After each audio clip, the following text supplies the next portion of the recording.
ನಮಸ್ತೆ. ನಾನು ಮೋಹಿತ್, 9ನೇ ತರಗತಿ ಪೂರ್ಣ ಪ್ರಮತಿ ಶಾಲೆ. ಇವತ್ತು ಪಂಚತಂತ್ರದ 3ನೇ ತಂತ್ರ ಅಂದರೆ ಸಂಧಿ ವಿಗ್ರಹ ಪ್ರಕರಣದಲ್ಲಿ ಬರುವ ಇಲಿ ಮತ್ತು ಸನ್ಯಾಸಿ ಅನ್ನೋ ಕಥೆಯನ್ನು ನಾನು ನಿಮಗೆ ಹೇಳ್ತೀನಿ. ಒಮ್ಮೆ ಕಾತ್ಯಾಯನ ಮಹರ್ಷಿಗಳು ಸ್ನಾನಕ್ಕೆ ಅಂತ ಗಂಗಾ ನದಿಗೆ ಹೋಗ್ತಾರೆ. ಆಗ ಒಂದು ಗಿಡುಗ ಒಂದು ಇಲಿಯನ್ನು ತಿನ್ನೋಕ್ಕೆ ಅಂತ ಅದನ್ನು ಹಿಡ್ಕೊಂಡು ಪೀಡಿಸ್ತಾ ಇರುತ್ತೆ. ಕಾತ್ಯಾಯನ ಮಹರ್ಷಿಗಳು ಒಂದು ಕಲ್ಲನ್ನು ಅದಕ್ಕೆ ಎಸ್ತು ಇಲಿಯನ್ನು ಗಿಡುಗದಿಂದ ಕಾಪಾಡ್ತಾರೆ.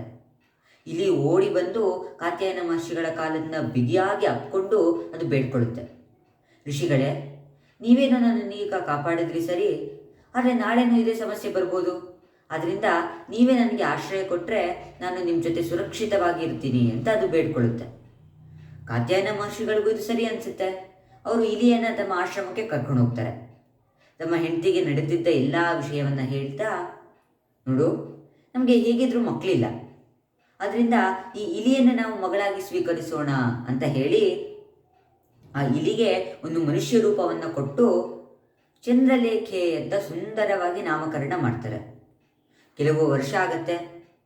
ಈಗ ಮಗಳಿಗೆ ಮದುವೆ ಪ್ರಾಯ.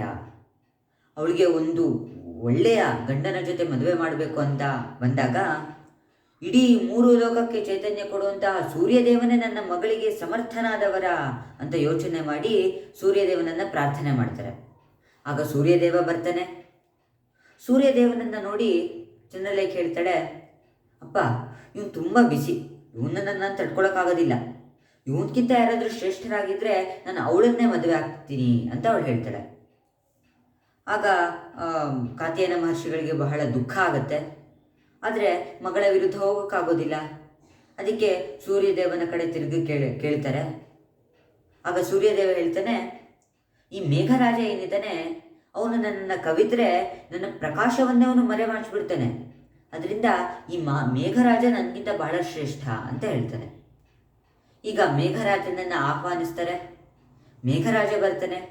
ಮೇಘರಾಜನನ್ನು ನೋಡಿ ಚಂದ್ರಲೇಖೆ ಹೇಳ್ತಾಳೆ, ಅಪ್ಪ, ಇವನು ತುಂಬ ಕಪ್ಪು, ಇವನಂತೂ ನಂಗೆ ಬೇಡವೇ ಬೇಡ.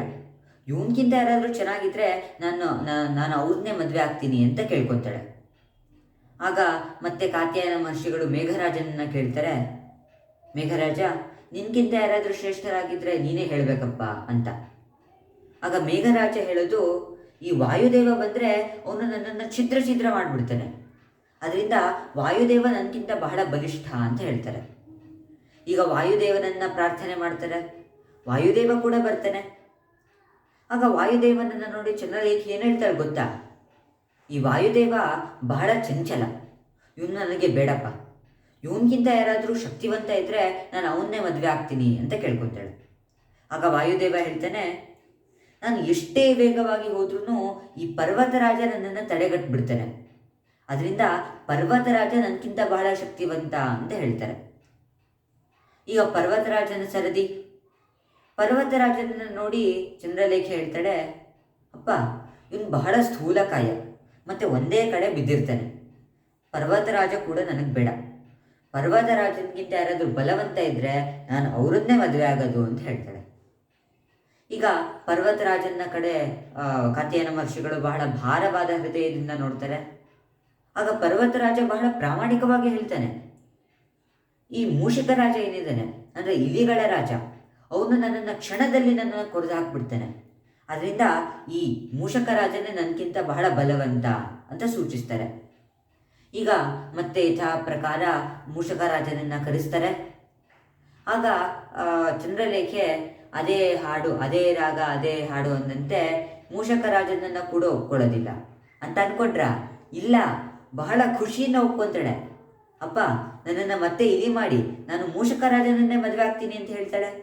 ಆಗ ಕಾತ್ಯಾಯನ ಮಹರ್ಷಿಗಳಿಗೂ ಬಹಳ ಸಂತೋಷ ಆಗಿ ಅವರಿಬ್ಬರಿಗೂ ಮದುವೆ ಮಾಡಿಸ್ತಾರೆ.